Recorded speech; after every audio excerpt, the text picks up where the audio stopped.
right, marketers, grab your overpriced standing desks and that oat milk latte you love so much, because welcome to Notorious B2B, the only show where we treat LinkedIn drama like breaking news and expose the real B2B marketing sins.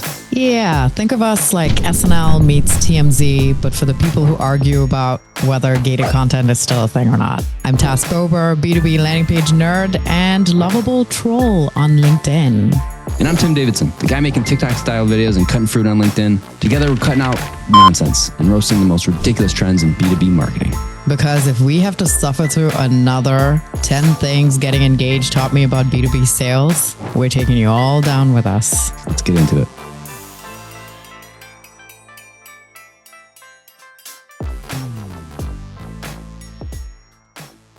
What took you so long? You made me wait 5 minutes. You just ruined it. What? I was going to do it. I was going to be like, I let everyone in 5 minutes late. Get it? Yes. We'll tie back. We'll tie in. Well, are we covering it? I mean, I kind of put it in. We'll see. I mean, we have to now. Yeah. Regardless, polka dots. Polka dots. Red lipstick. I always wear red lipstick. And a necklace. Wow, bougie today. Ooh, do you like the Super necklace? bougie. I'm trying some. Well, this I always wear this. Yeah. The small one, but yeah, I'm trying a little like.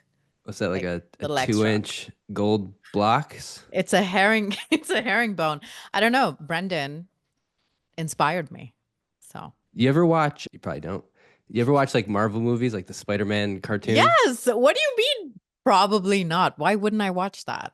I don't know. It just doesn't seem up your alley. Your shirt kind of looks like that villain that has the black holes. And like, it's like black, they're literally black holes. Like you put the hand in there and it pops out another hole. Pop up what he's talking about. And also please show me, because I've watched them all and I feel like I don't know what you're talking about. But thank you. I guess that's a compliment for my shirt. It's something. Is it? It's something. What do you have on your shirt? Are those like, is that a dog or like a mole or like a possum? Wow. What is that? Wow. It's a mix of dinosaurs and my dog's face, because that's what people do. They send you shirts and make you shirts.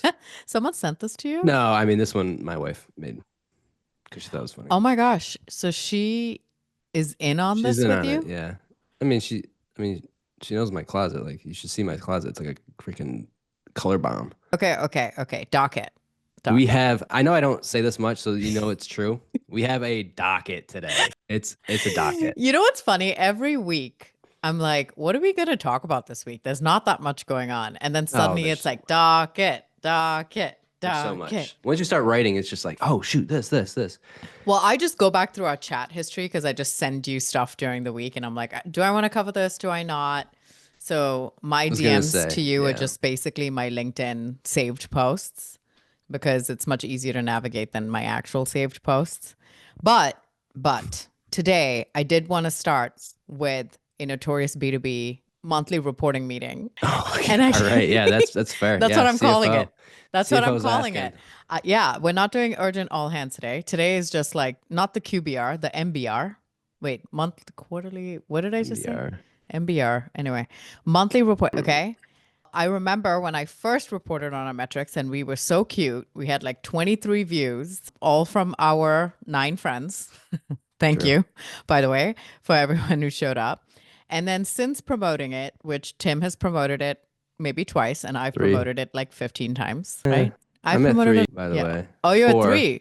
Where? I'm a plugger, though. I also plug. Like, I was just on a podcast, plugged MB2B.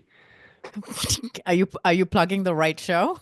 Yeah, Notorious B2B and B2B. Okay, I'm just making sure. You sounded unsure there. Okay. So, Notorious B2B metrics. So, because we have not done any consolidation, we're terrible at this, and maybe one day it'll be better. Our Spotify is kind of separate from then our Podbean stuff, which is then a little bit separate than YouTube. I don't know. The numbers don't all match up. So which is very typical of a marketing reporting meeting. Okay. So it just classic attribution. Yeah. It's kind of muddled attribution, but whatever. It's multi-touch. We're fine. Okay. Spotify, we have had 408 plays. They're calling it plays now. It says it's new. So plays. 89 consumption hours. As you know, I'm big on consumption. Plug. And then the best episode was with Brendan Hufford. Shout out, Hufford Brendan. Post. Hufford Post. Then on Podbean, which gives us like all the downloads across all the podcast platforms except for Spotify, we've had 507 downloads, 395 listeners, but 116 of those downloads were Brendan's episode. Hey, wow. Interesting. Post. Now on YouTube, we have had 685 views and 98 hours of watch time. Chris Walker's episode was the highest at almost 300 views, followed by episode 1 with Boobs Guy. You know, he didn't get enough love on the other platforms. Maybe on YouTube it was highest because they actually thought they were going to see boobs. Do you think it was that? Yeah, probably very low view time. Like we probably got off. We probably got some like non B2B marketing people in there because we had the word boobs in it. What do you Boobs think? guy. They probably Boobs thought it was guy. like a guy with boobs. Oh, okay. I bet you that there's like an algorithm thing there. Probably. Okay. Yeah, I'm surprised they're letting us keep it up, to be honest. It's true. And then Brendan taking number 3 on the chart again with almost 100 views of his episode. So, point is, we should have him come here and rant more often. The question, no. Here's the question: did we hit our growth numbers? Yeah, I don't have growth numbers yet, but we do. Once we have sponsors, million by the end of the year, million plays with less budget. No budget. Yeah, no budget. Once we have sponsors, we'll have to answer to it, and we'll get a lot more aggressive, right? ROI? What's the ROI? What's the ROI? We'll shit talk their competitors. Yeah, true. Yeah, see? Deel, Rippling. Yeah. Yeah, who's the competitor there? You want in on this? Want to sponsor Who's the first this? one? Who's the first one? They'll probably pit us against each other. As they should. One will come to us, and then we'll be like kind of playing double agents on both sides. I was waiting for the tie in there. Yeah. Okay. All right. So that's the numbers and a monthly reporting meeting. You guys can get 50 minutes back in your day. I'm just kidding. Stay here. We have lots of juicy. Yeah, you can fast forward to this time if you want. Like, let me do you. No. We should do like a little thing at the beginning. Stuff. Like if you want to fast forward. But you know what's funny? I don't know benchmarks and stuff for podcasts. Oh, I know benchmarks. Is this good? Oh, you do? How do you? They're all made up, so I can just make something up. For a 2-person podcast show, we should have had 430 plays by now. So. No. How many did we have? 408. Just 408. Yeah. Okay. We're almost to goal. We're pacing. We're pacing. Yeah. We're pacing. Okay. Full docket. Full docket. And you know what I'm loving is that people are now starting to send us stuff, which I'm very excited about. Flywheel effect. Yeah. And also, we have a lot of people that were proposed as guests, which I put into kind of our guest list backlog of different people that we could potentially bring on. And we should have tryouts. Like what this do they do? It'd be a series. Well, they come on. We're like the panels. You know, we should probably get like a little desk that shows up a little bit so we can and like have cards like one or whatever. Yeah. And they shoot their pitch. Like, are they unhinged enough or are they too unhinged? Because there's that. There's a middle ground here, right? Yeah. There's a couple people we don't want on because they're unhinged and like too unhinged. We'll kind of, we can do our research too. We can go through their posts. Like, did they start a post with unpopular opinion? You're out. See ya. We'll still have them on. We'll still have them on the tryout, but we'll bring it up and be like, we'll ask it actually. Have you ever started a post with unpopular opinion? Wrong. Yeah, here it is. Twitter screenshot, agree thoughts. You're out. That would be a really fun episode to do an event. Yes. And have them actually do tryouts at an event. We should totally do that. Bookmarked. They have a little stage. They have a little stage and like we're sitting by the thing. We'll have like bodyguards next to us. Yes. Who should the bodyguards be? Oh, freaking Morrissey. He's so big. Not Chris Morrissey. Liam's right? Not that big. Liam's not that big. Isn't it Liam Morrissey? Oh, no. Wait, Adam Morrissey? Anyway, we shouldn't have someone who's large. That's not the people who are intimidating that's what a bodyguard in B2B. Is. It needs to be like someone who's an intimidating CEO. Okay. You know what I mean? No, CFO. Like, any just CFO. Just 2 CFOs. with vests on, done. No one's coming by. We'll have Dan from Exit 5 because he's like the CFO. Like who else is going to be there? There's no CFOs that drive. Okay. Anywho. You gotta bring 15 minutes in. Retention's tanking. It's tanking. Yeah, we got to go. Okay. So Chris Walker, as we know, yes. has gone down this enlightenment path. For those that don't know, the quick recap is He was the CEO of Refine Labs, moved Made his on, name there. made his name there. He was the guy that coined dark social, told us that we were okay with not talking about lead gen anymore. And then left Refine, still was on the board, started a new company called Paceto, which I'm still a little bit unsure about what they do. I think more the Like technology services plus okay. tech, but not. Anyway, yeah, something like that. Anyway, but very quickly pivoted from Paceto and now seems to have found enlightenment. And we're talking like not B2B enlightenment, like real life enlightenment, where he is, I don't even know what to call it. Like he's basically, go watch episode 3 where we cover it. But Yeah. he talks a lot about like finding yourself and everything you need is already inside you. So very like guru coach kind of situation happening. So now he started his new company called Encoded, and it's in all caps, Encoded.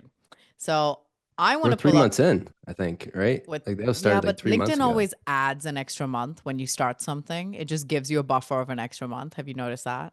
Does it add an extra month, or is it if you put, let's just say January 30th, that counts as a month? I think it just adds it Really? So if I regardless. put February, it would say January, essentially. It would basically say a 1 month in. Like it's you've been doing it for 1 month. B2B math. Is that Peter? 3 employees. Yes, we're going to talk about that That's interesting. in a second. So here's Love the Encoded. layout here. I mean, great background image. It's like he's been in marketing. Oh my God, his followers are going to come for us. I just know it. Okay, Encoded, all caps. Unlock your encoded potential. It's considered a think tank, has 72 followers and 3 employees. Okay, but the overview says most people try to change their lives from the outside in. There's your M dash. Is that an M dash? Oh no, it's AI. Oh no. Chasing relationships, status, or success. Encoded flips that. We create tools, experiences, and frameworks to help you upgrade your inner operating system. M dash. There it is. Thoughts, beliefs, emotions, and energy. M dash. So you gain clarity on who you are and naturally attract the people, ideas, and opportunities aligned with your highest path. I feel like I've seen this copy in a B2B website before. No? Yeah, I mean, that's funny. Unlock. I mean, unlock it. This is a Unlock. B2B, this is B2B for sure. So good for him on the B2B side. I guess. Now, he changed the logo, which was interesting because the logo that he had before, and I'm going to stop sharing so that I can pull up an image of what he had before. It looked like what it looked like before. Encoded. No, that's right. Yeah. You remember this? You know what it looks like? What? Have you seen the image, or there's a post going around that said all the AI logos look like buttholes? Yes.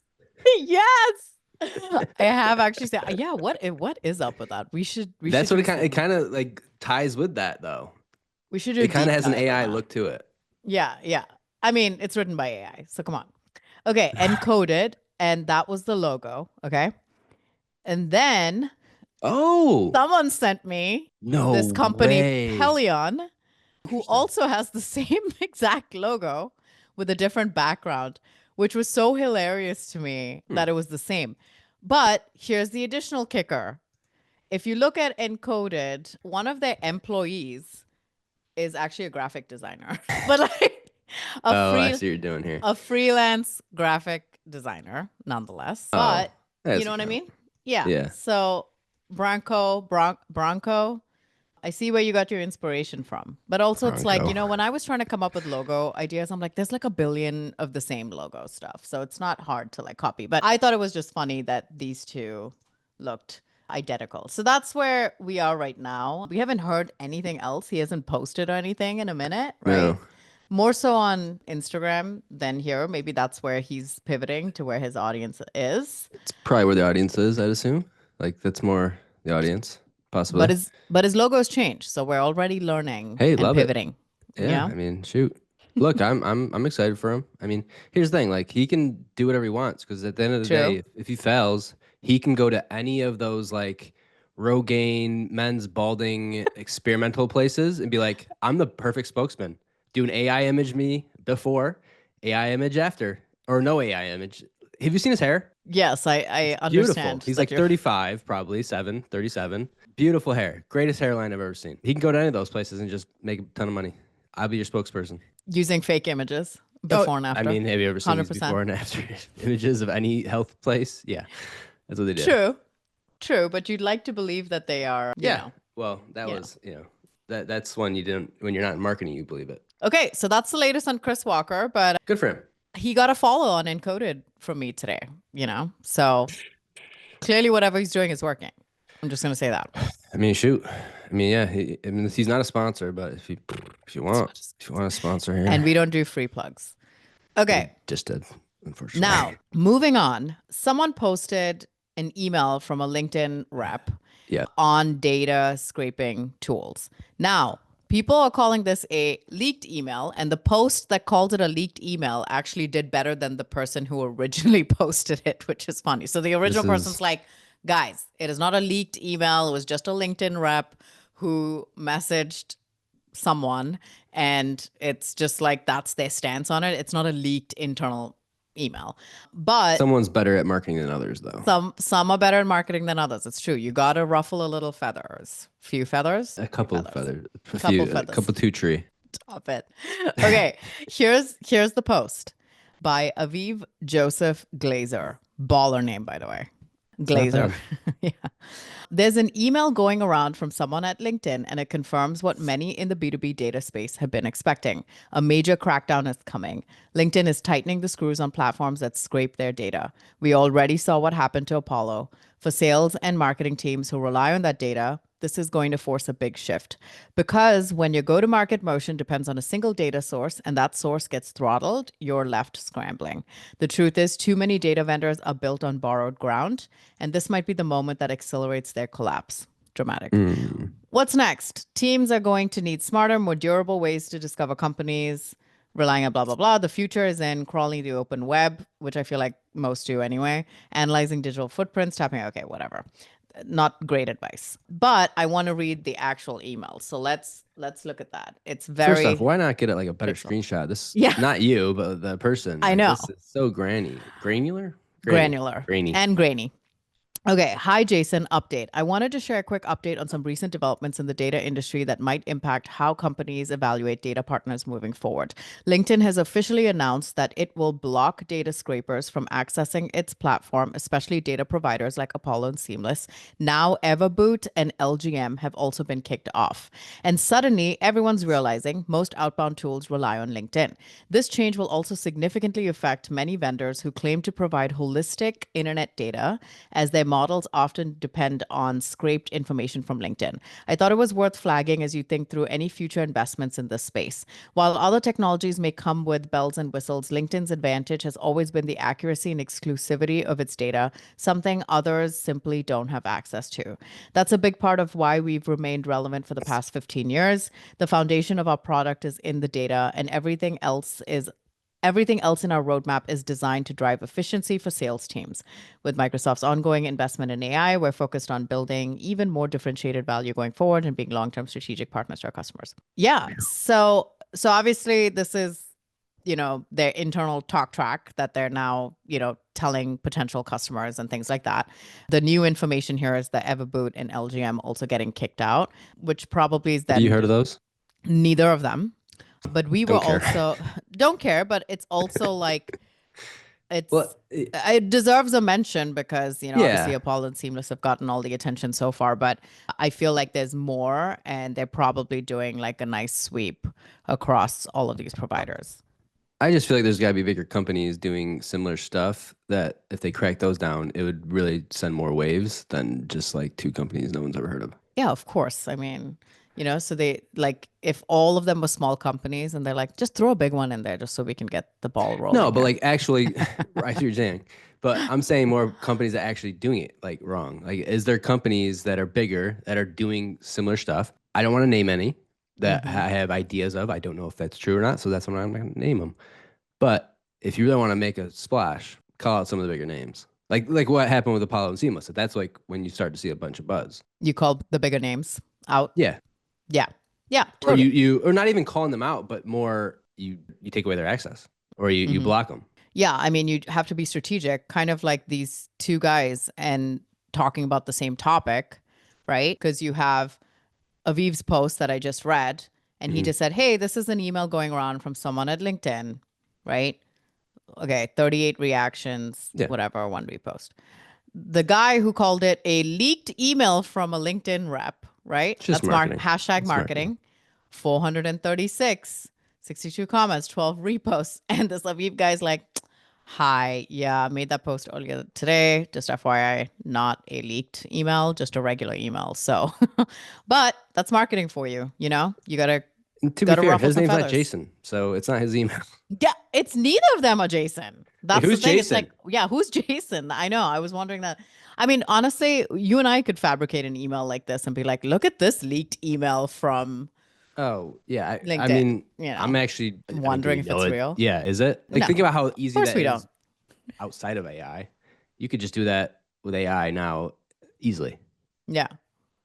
So our first hire at Notorious B2B is going to be someone that actually researches stuff and who's also a hacker, not a No, growth hacker, but like a hacker so that they can like follow the digital footprint to the original sorry. source. What do you think? No, Like those no spy shot. movies. No shot. We are We're not not going to hiring hire someone? people. We're hiring AI. That's what you do. Yes. And, right? Oh man, I thought it was going to be a segue. I It's thought I was not. saying. I thought you were going for it. No, I wasn't because you know why? I saw Not in the docket. another one bites the dust at Apollo.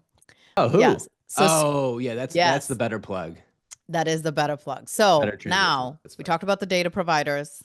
LinkedIn's cracking down. And yet again, here's a third person who's been there for 2 years. That timeline is so interesting to me because all the announcements we made were people who had been there around the same amount of time. This is the third person now, Cole Diambra. I'm imagining that's how we pronounce his name. After nearly 2 years leading lifecycle and product-led growth at Apollo, I am officially exploring what's next. Proud of the growth, yada, yada, all the things that he did. Looking for my next chapter, a growth or demand gen role at a scaling company where I can bring scrappy, creative, strategic debt, da, da, da. If you're building something great or know someone who is, M dash, just for you, I'd love to connect. This one sounds less like I'm going to a new job and more like I got let go type situation, right? Which I was just going to bring this up. Remember when we talked? I don't know if we brought it up, but like when Zoe left, big name in the B2B space. I don't think she mentioned she got laid off or not. No. Who's going to mention that? Yeah. Did you see her latest post? That she joined No. someone else. No. What No, is she's her only on latest a trip. post? She's on a trip. Good for her. What's But her latest post? her latest post said, my full-time job was eliminated a few weeks back. Here's why. And then she kind of goes into something else. But she mentioned my full-time job was eliminated, which was at Apollo. Oh. So it's not her leaving, which she could have. I'm sure she has a ton of meetings. I think she mentioned in another post. She slipped that in there. Oh, yeah. I see I it wonder now. if Look it up. that's like good marketing right there. That is, yeah, like I'm not going to put it in the original post. I'll just kind of slide it in a little bit later. My full-time job was eliminated a few weeks back. Here's why it might be the greatest thing to happen to me. I learned a lot, but I was burnt out, not sleeping, not making time to work out consistently, not prioritizing relationships. You don't need to read that. No, what? It's a partner post. You don't need to read that. It's not pertinent. Yeah, I mean, I won't, but she's talking about being burnt out. So I'm sure that there's a lot there. But we kind of dabbled on the cultural piece there. Like something obviously is bubbling under the surface. But when you identify patterns like this, you know, it always begs the question. But that was interesting because in her original post, she was just like, oh, I'm leaving and I'm just going to go on a trip and have fun and take a sabbatical and come back and get another full-time job. And now it's like, actually, it was eliminated. So a lot of companies are doing this thing, like the silent layoff thing, where they're only doing like small groups here and there, you know, and not trying to make a big deal out of it because you get a flood of people who are talking about leaving the same company. And then people are like, huh, raised eyebrow. What's going on? Well, yeah, and that's the thing. Like people like Zoe become the face of your brand. Like if I don't know if you've ever seen like not Zoe, Apollo's TikToks or Instagram, or like it's all like Zoe, you know. And like And then so what? Yeah. Right, exactly. It's like, all right, now, what's our next mascot? Are they going to continue to use her face? Sometimes they do, and sometimes it's part of sometimes they stay on. I don't know if Zoe is, but sometimes they stay on, and it's like a fractional or not fractional, like a freelancer, and they kind of just create content, or they just use the content. They probably have the rights to it, I assume. I would ask them not to. Like if it didn't end on like great terms and you're Right, like, right. why are you putting my face up there? I feel like that's exploitation in my mind. But Yeah. companies are good about legally covering their No, bases with this they got stuff. teams. They got They got and they legal got teams. yeah, they They got got the AI. paperwork. In your employment contract, they will likely say after No one reads even those. after you leave. I know no one reads those. That's the problem. But if you bring up any issues, you are like, oh, it's a red flag. This is probably a problematic employee. Okay. They also could have paid Next, her well. what? They also could have paid her a pretty good That's true. severance. Yeah, yeah. Sometimes the severance exists And then you have to to sign the shut contract you to up. not say anything. Yeah. Yeah, Or like exactly. allow us to No, do these things. it's called a non-disparagement. I have two. Look, I'm if You taking have a severance. non-disparagement? No. I didn't I never I wish I got severance, but I don't get any severance. I lost my company on my own Yeah. terms. Yeah, that's I should true. have asked for severance. I wish I didn't sign any non-disparagements. I bet they're happy that Oh, please. they're Why happy that not? I did now that I'm doing this kind of job. Why But not take the money though? Like, just what I are we mean, gonna do? Just it bash was a them? good, You're not it gonna was a good bash amount of them. money. So Yeah. I guess, See, yeah, it would have been nice. But you don't care to also, them. It's not like it was that bad. no, well, I mean, I don't care to bash them, but You're kind of doing it right now. I just have to be a little more. No, you don't know who I'm talking about. I've worked at many companies. Which one do you think I'm talking about? Yeah, Yeah, that's fair. exactly. Probably scroll labs. Yeah. I'll talk shit about Scroll Lab every day. Okay. Moving on. And speaking about talking shit, we have this post that I saw where Deel is fully leaning into the little espionage situation. And someone spotted out in the wild an ad. And I actually tried to research. Yeah, because I was worried it's AI. Like, I think it's Were too you? easy these days. It's too easy Yes, to it make these is. things up now. It's true. It's really scary. It's But true. I did try to look it up just on the general web and I did not find any, I didn't find any like posts or even like programmatic ads or like whatever. Maybe we should look on LinkedIn, like the LinkedIn ads thing, right? well, I What's it was called? looking at. Yeah, I know you're saying the LinkedIn Ads Library. I was looking at like because it has a bunch of banner. Like you see the one banner that's very prominent here. It says "Global Espionage Feels Like," and then it has Deal's logo on the right. But Yeah. then there's another banner. It's like a train banner, right? They just cover the whole train essentially. Yeah. And that one talks about worldwide payroll, so it looks like a Deal one. There's another one that's below it Yeah. that it's like, but it has universal HR, so it doesn't look like if it was No, AI, they but probably would this have one missed is a a couple fake. things. This one's a fake one though, made by this Brian dude. Are you sure? Yeah, like look at like either made by him or he just made a joke out of it because you can kind of tell from the comments. Whoa, It's whoa, like, whoa, who whoa, did whoa, it? whoa, I whoa, want to whoa, meet whoa, whoa. them. What are you talking about? Right? Someone says, "Is this real?" And he says, "It's real." Where? You have a different. Mine says so from Oh yeah, Chipper. please say it's real. Yeah, And he he says says it's it's real. real. Why would he lie? Yeah. Oh shoot. Look, Brian. I know Brian. He is a character, and I wouldn't put him past him to do something like this. But Look, we don't know that it is. no one knows if it's actually real or not. Should we message Brian and ask him? Yeah, I mean, I think we have to at this point. Okay, for those that can't see this ad, first of all, you should be watching this podcast, just FYI. But if you if you are not, there's an ad for Deal on a subway that says global espionage feels like. But if you look at the banner that's right next to it, that's kind of cut off, it says worldwide payroll feels like. So it's kind of like part of Oh their yeah, campaign, and someone changed it probably said global payroll or it's really global good though. something. I know it's a really good. So when you said AI, and I was like, wait, look at the comments. There are a lot of people asking if this is real, Well, that's the problem. but I think about that for everything now. yeah, it's I good. see things and I'm like, is that AI or is it real? And like Yeah, sometimes it's obvious, but sometimes you just don't even know. yeah. This is one of those things. So you can message Brian, Well, the ask problem him if it's is real. I'll message him right Deal. now. Yeah, do it. But the problem is Deal was the one that was the espionage. It's like, would they really? Are they leaning into it? That's what I'm saying. I don't know. I mean, maybe I they that's are. why I think it's fake. They are leaning into it though. I I thought. mean, they're saying Rippling. Remember the last episode? They were like, Yeah, "Well, Rippling Rippling, did it you're the too. one that's actually Yeah, it doing it." wasn't us. It was you. Is that Deal ad real? Hi, by the way. First message I've ever sent this dude. Cool. Just say you're live. I'm I'm live. recording. Recording. It's probably not real, but Yeah. Tell the people what they want to hear. No, because then he'll lie. Okay, because we want the juice. We want the juice. to be fair, Okay. the Deel CEO is away now. Yes. He's in freaking, where was he? Russia Dubai. or something? No, Dubai. Yeah, Dubai. So someone probably could have squeezed it through without his approval. Different That would time be zone shady. now. I know, but Yeah, but I mean, they're all about the shade, though, right? I mean, they started it. Like, we will circle back when Brian gets back to me. All right, moving on. I need to share this. So Joseph Hill, for those who don't know, he runs an agency. Sorry. Right? Just What? looking at the image again, it 100% says payroll and someone switched to espionage. Oh, it does. The pink part. How did you do that? Well, just think about it. It says global espionage feels like, and then on the right it says Deel, has the Deel logo, and it says your forever place. Your forever, what the? People platform. Yeah. And then you're the one with glasses. yeah. And then the one on the right, the other ad that's like cut off says worldwide payroll in the blue thing, which is actually the speech bubble. That's the pink speech bubble. It definitely just says global payroll. It makes so much more sense. And then someone just switched out with espionage.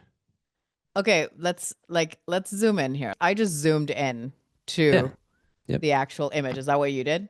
Does it look physical or not physical? Like, you think that's AI that did this? I think it's AI. Dang. Wow, we fell for it. I mean, AI, I'm telling you, AI is getting good with these things. It's crazy. Dang. Okay. Well, it would make more sense for it to say, like, global espionage feels like, doesn't even make sense. That's true. You're right.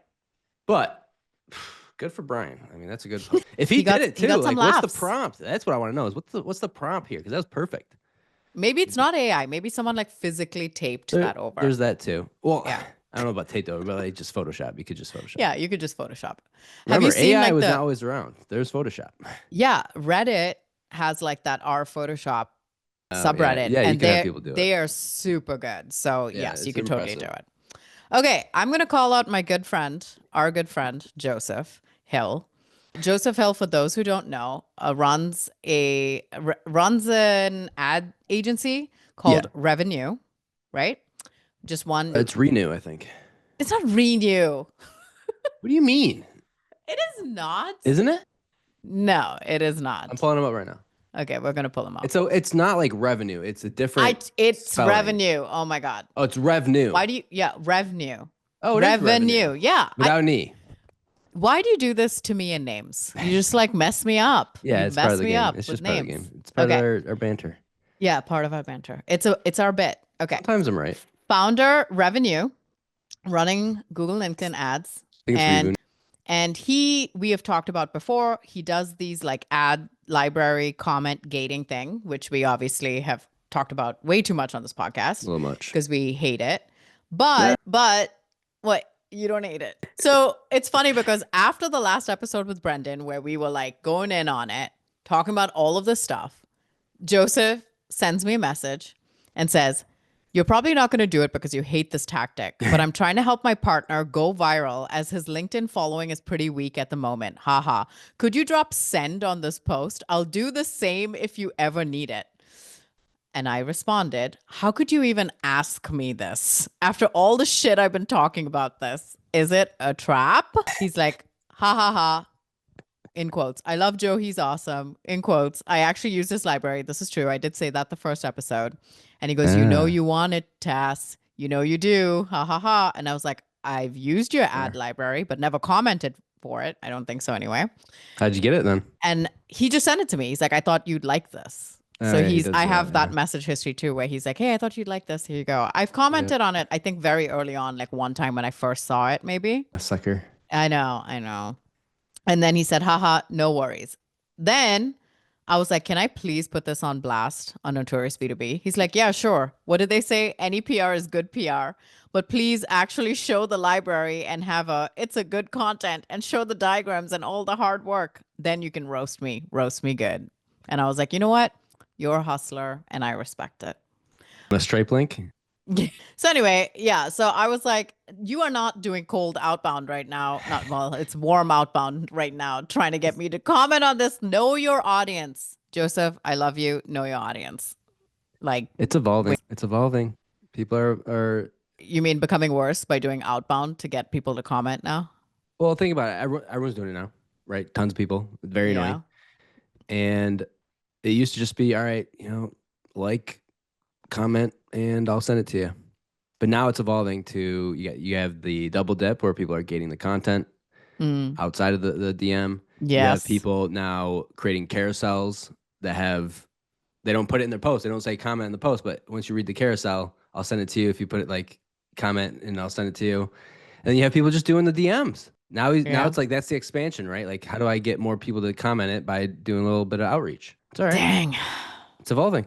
That's just the way it is. Everything evolves until it's like, I'm trying to think of the best. Everything evolves until it's display ads or content syndication. Yes. We just come full circle back to just the shittiest tactics ever. Yeah, that's what happens. That's Everything what happens. just evolves until it just turns into display ads and content syndication. Oh my God. I'm so like traumatized by that. Okay. Let's move on to our noodle segment. We've got some new-ish stuff right now. Okay. The first one is the Fiverr CEO email. During our last episode, we talked about Duolingo's email that was kind of leaked internally, talking about, AI and replacing contractors and stuff like that. Well, the Fiverr CEO kind of did something similar, but his was less about, hey, we're going to do that, and more about like doomsday, scaring people, all of that. Now, do you want to read it? I got this. Yeah. Okay, you do There's it. a couple things I want to note here. Okay, let's do it. I'm so excited. So Fiverr, big company. Yes. Right. CEO sends this email. One thing I want to first note here, the time stamp here, 12:58. Okay. What do you think? Is that a 12:58 a.m. CEO email, or do you think it's a 12:58 p.m.? I feel like it's a 12:58 a.m. email. Because that's like what a CEO That's would what do. that's what you do. That's what happens. The CEO. Wow, you spent a lot of time on this. I'm impressed. Okay. This is what happens, right? Like you have the idea late night, and a CEO has no boundaries. True. As they shouldn't. That's how you build a company. But email's actually pretty long. Yeah. Do you want me to skim? No, I got it. Okay. So here's the email from Mika Kaufman, CEO, to the team, 12:58 a.m. Hey team, I've always believed in radical candor and despised those who sugarcoat reality to avoid stating the unpleasant truth. It's a great start. Wow, love this. A little bit more to the point than the Duolingo one.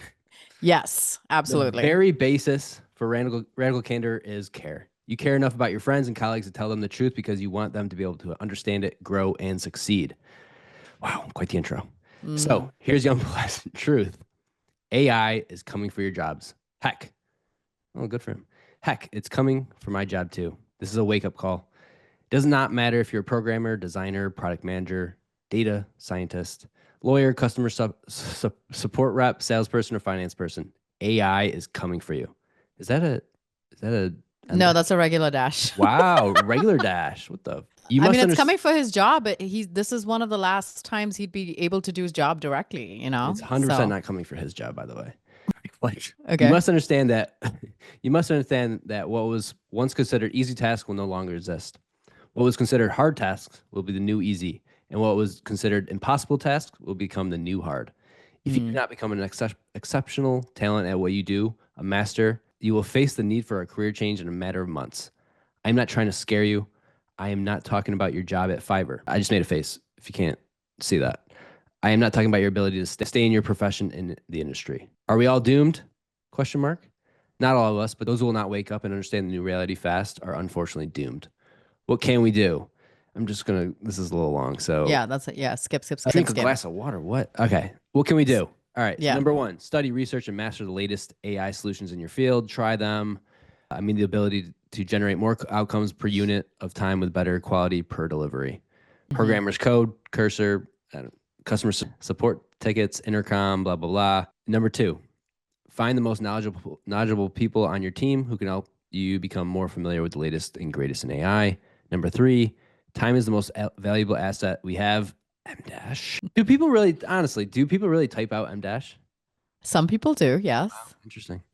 If you're working like it's 2024, You're doing it wrong! Exclamation point. You're expected and needed to do more faster and more efficiently now. Become a prompt engineer. Number 4. Google is dead. Wow, that was brutal. They get a lot of traffic from Google, I can tell you that much. Number 5, get involved with making the organization more efficient using AI tools and technologies. Does not make sense to hire more people before we learn how to do more with what we have. That's fair. Number 6, understand the company's strategy well and contribute to helping achieve its goals. That's not AI. Number 7, stop waiting for the world or your place of work to hand you opportunities to learn and grow. Create those opportunities yourself. All right. So that was it for the listing there. If you don't like what I wrote, if you think I'm full of shit, now he swears. Ooh, okay. Or just an asshole who's trying to scare you, be my guest and disregard this message. Wow. I love it, actually. I love all of you and wish you nothing but good things, but I honestly don't think that a promising professional future awaits if you disregard reality. Blah, blah, blah. This message is for food for thought. I have asked Shelly to free up time on my calendar in the next few weeks so that those of you who wish to sit with me and discuss our future can do so. I look forward to seeing you. Yours. Okay. Well, I think like the intro was really strong with the like, I'm going to scare you, you know. No, I'm not going to scare you. You know, it's, well, he's trying, I mean, it's going to be scary what he's going to say, but it's one of those things where like a friend comes up to you and says, look, I don't want to be a dickhead. And you already know he's going to be a dickhead, right? Yeah. That's going to be the first thing. But the actual tips that he tells them, like they just seem so generic. Like go back to those tips. Go to that second page. So the first one was study, research, and master the latest AI solutions in your field. Okay, that makes sense. Okay. That's like anything else. So like when GDPR came out, I love to use GDPR as an example, but it's like, okay, marketers, you better learn what GDPR is all about. Cool. Same shit. Find the most knowledgeable people who can help you become more familiar. Okay. So find some SMEs. And if you don't, you probably got to go find them outside and then work more efficiently, become a prompt engineer, like know how to use AI tools and then get involved and make it. It just feels like it's so company serving, like make sure that the organization's more efficient, use some extra time, go above and beyond. Go to the next page. And it was like, the next one is understand the company's strategy well and help align to the goals. Like stop waiting for the world or your place of work to hand you opportunities. You know, keep going. And by the way, work really hard, learn all this stuff, and we'll still replace you with AI later. Well, he's trying to tell his team, like, he's trying to light up a fire under their ass to start using AI and do more, or you're going to get let go. Like, I think that's what he's trying to say in the very long email. Yeah. I mean, I don't know. I just think that I mean, it is like kind of a scary outlook. There's a lot of, when we were at Spring, there were a lot of discussions about AI at each table and how people are using it, which is great. But then one of the things we talked about is the people who are actually going to suffer with AI aren't the people at our stage in their careers, because we know what maybe good looks like. It's the ones that are new, fresh. They don't have the lived experience and they're just going to copy and paste or take something verbatim. Like we can look at some output of AI and be like, that's actually terrible. But like, what does a grad know when they're coming out? But in terms of like where our risk is like, yeah, there are a lot of things that can be automated or can be outsourced to AI. And then the catch 22 is you become super good at this and super good at automating things for the company. And that either puts your job or someone else's job that you've automated at risk. So it's kind of a double-edged sword. Learn this, get really good at it, automate, and, you know, like outsource a lot of these tasks to AI. And then you're going to see a demise then of, you know, the jobs. It's kind of like you're helping your end, basically. But if you do it right, if you build it, and because we all, like you said, AI is not perfect. It can get you maybe like, what, 85% there. But if you build it and you're the one that's putting the things together, you're going to know how to do it, not everyone else. So if you build it right, like you could be the sticky person. You can get everything 85%, so you can do more. But then there's still like that 15% that has to be tied together that you're doing. Then you can be sticky in that way if you do it right. Or you could be stupid and build something that's completely doesn't need you, and then you get fired. We're in a freaking an economic, like this is what people do. Yeah. You have to make money. Like this is not a nonprofit here. Like this is what happens, whether you like it or not. AIs, if they can save money, they will. Yes. I mean, we run baby businesses and we're still like automation, AI, efficiency wherever we can, almost to like prevent the hiring of future people. So, you know, tis what it is. And basically the advice here is if you become really good at AI, don't do it at 100%, do it at 85% so they still need you. Well, think about these companies, right? They're so big, and there's going to be people that are embracing AI and doing more. Yes. And there's going to be some people that are just not. They're just like, I don't have time, or they don't have perceived time to do it. They don't want to do it. They don't care to do it. And that's who he's probably talking to. Yeah. Like, get your butt going, or I'm gonna have to let go people go. Like, everyone needs to do more, or we have to let people go. It's probably what's like he's probably having conversations around like we gotta let people go, or and this kind of email at 12:58 a.m. is to get people to do more, or warn them. Like I told you, like if you didn't do it, you're out. Like there's no severance here. Yep. I'm not saying they're not gonna give severance, but okay. Warning shot. Okay, so final segment before we log off. We're trying to be good about sticking to the hour. So one thing that is pretty prevalent on LinkedIn is at least once a week, someone accuses someone else of stealing their content. And I saw one of those posts this week, and it is this one by Marina Budarina. Hopefully I'm saying the names correctly. This is probably the worst part of this podcast is like I have to pronounce people's names and like I'm terrible at them as a person with a weird name, Okay. Her post says, meet a real thief. And then she tags Liana Tudakova. People before were stealing my content, but this is too much. I just discovered, thanks to other people, that Liana has systematically copied not just one thing, but everything. My entire agency website, reused my posts, graphic styles, service descriptions, and even released an ebook that has a copy of mine, word for word, visual for visual, even my bio, all my Gumroad copy, all of it. This isn't inspiration, this is theft. I've spent years building my brand, redefining my design voice, and sharing original content with the goal of helping others. I've always been open with my process, and I know it's inspired many of you, and that's something I'm proud of. But repackaging someone else's work on your own crosses a line. To everyone building something real, I see you, keep going. And to those trying to shortcut your way to success, just know that people notice. If you've come across her content and thought it looked familiar, now you know why. Not here to start drama, just here to set the record straight. Luckily for her, we are here to start drama. So when she said this, I went and did a comparison of their profiles, and like they're not verbatim copied, but the descriptions, the bullet points are very similar. However, I did go to their websites, and that showed me some interesting stuff. So website one, this is the accuser who's saying, hey, this is Marina's website.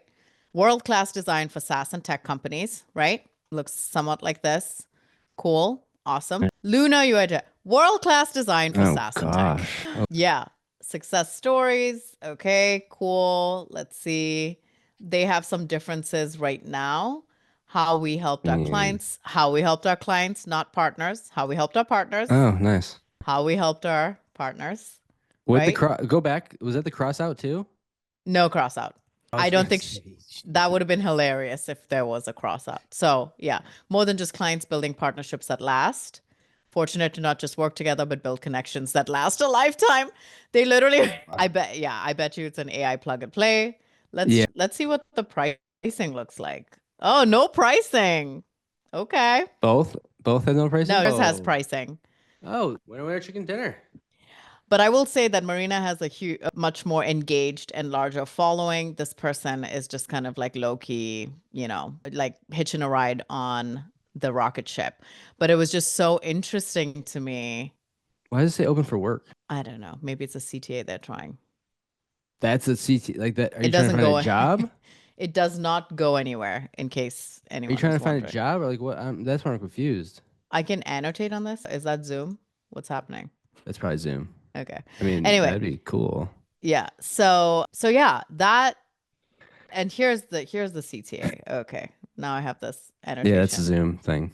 Okay. Yeah, For I sure. know. But Google Meet doesn't have annotations anymore. Wow. Look, availability. No availability in June. Booked up. Dang, booked. No availability in July. Do you think she just like shut this down just to make it like fake busyness? Fake demand. Fake demand. Thank you. Yeah. So anyway, but this stuff happens a lot on LinkedIn.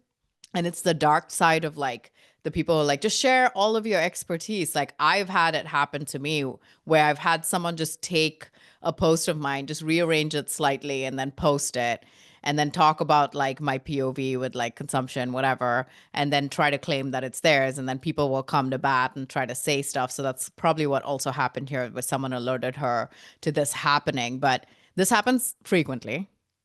Yeah, And LinkedIn posts are different though. Like copying a website, that's pretty like. But not just the website, her Gumroad and everything, which I couldn't find the link or I would show it. But even their profiles, you know, this Liana and Marina, like they have similar bullet points with 5 years of hands-on experience. Honey, I would not be boasting about that right now. Okay. There's some like this stuff about what she provides. And if you look in here, it says, you know, UI designs, UX prototyping, Webflow framer, etc. And user flows, research wireframes, you know, and it's over here too. Framer, branding, product design, redesign. So the product designer part too is freelance. yes. You notice that? Like the second job is product designer, the other one was product designer. Gotta hit those keywords, you know? Yeah, I guess so. Yeah. So anyway, that's kind of like this theft, which is like one step further. Scroll down. What this? Product designer. No, up. Self-employed product designer. The other one also had that. Really? Self-employed product designer? Freelance, sorry. Freelance. But both had like the no logo. And literally copied her profile straight up. Yes. Right? Like that's, what's the other? Yes. So oh my God. Is this person real? Freelance product designer to senior product designer, designer, and then owner. And Liana went product designer, senior product designer, and founder. So like literally copied her experience. It has to be like a fake AI. What if it's not real? Like what? Yeah. What if it's an AI? But like they copied everything. Like, what would this? Yeah. What would the reason be for this? Steal? Dang, that kind of went off. Comment? Yeah, this one went off, but I bet if you search for it, it's copied. I bet, right? It has to be. Isn't there a way you can search like within LinkedIn too? Yeah, just take like the first line. And then put it in the search? Yeah. You're way better at this stuff than I am. A little bit. Okay. No, I mean. No. Yeah. Wow. I mean, good for original content. Good for her. Hey, that's a win. But if you do a small iteration, though, search won't pick it up. So she might have changed it just a tad like she did with other stuff. But she's literally copied her exact experience as well, which is insane to me. So that makes me wonder if this person is not even real. Well, how long have they been like on LinkedIn? Like when's the first post? Like is this like recent? No idea. She's got some she got reviews. some things there. Yeah, very interesting. They have interest, like they've built out the profile a little bit. So this is like one step further than just stealing someone's posts. And so you wonder, like, you put all this stuff out there, and now it's so easy for someone to just train AI on like Brendan Hufford, and then like based on everything Brendan Hufford's ever posted, you know, create a profile that kind of like competes with him. Like it would just be so easy to do with his POVs and stuff like that. Like you could automate this entire copying thing, and then you flood the market with that, and then, you know, will the real Brendan Hufford please stand up? Yeah, but I think it's just what we're talking about with the AI stuff. Like if you're gonna do it and you're actually gonna do it to like copy someone and build a business out of it, change it up a little bit. Like, yeah. like, and I know she changed it up a little bit, but like change it so it isn't so obvious. Like Different background color at least. Like, don't make it so obvious. It is pretty. It's bad, very obvious. Not gonna lie. It is very obvious. Okay. That is really all that we have time for today. We still had a few things, but we will cover it next week. Docket was buffing. But next week we have a very, very special episode that we are recording. Don't say it. I'm not going to say. I actually already did say it in a different episode. I listened to it and I was like, oh, I mentioned it. But I didn't say what we were going to talk about, although people would hear the name and already know. So we're very excited about that. And I really like us being kind of notorious like sharks, and then unhinged people pitching to see the balance of unhingedness that they would bring to the show. Yeah, I think there's a lot of potential there. We gotta get some sponsors and stuff, you know. Why do we have to get sponsors? I don't know, because you're gonna do it. You're gonna do it big, right? I thought I was the CFO. You're the CFO? What are you? I'm like the marketer that, no ROI marketer. I'm the brand. vibe marketer. I'm brand. You're the vibe marketer. I'm brand guy. You're the brand guy. I'm the CFO who's always looking at the numbers, daily refreshing. I know. You're like, even yesterday I was like, there's a QA issue. And you're like, it'll all be okay. I'm like, no, it will not be okay. We need to redo it. Yeah. So, that's why it's a good partnership, because I care and you kind of don't care. Well, who's more likely to start their own spiritual guidance B2B platform? 100% you. 100% you. No, look at your shirts. You're gonna go crazy. Look at your shirts. But I'm long term. You're gonna burn out. Oh, so you think I'm gonna like hit a peak and then find enlightenment? Possible. Well, kedidosi, and then you're out. Once this podcast takes off, I will have a kedidosi budget, and perhaps at that point, see into the future and go into the future like Chris Walker. There will be signs. There will be signs. And that's a wrap on Notorious B2B, where we expose the nonsense and remind you that most B2B marketing is just a very expensive guessing game. Don't, and post a passive-aggressive LinkedIn poll about it. We'll still find you. And if you have B2B drama we should cover, slide into our DMs. We accept screenshots, leaked internal memos, and questionable brand rebrands. Until next time, keep your marketing unhinged and your LinkedIn bio free of the words growth hacker. See you later. Later, skater.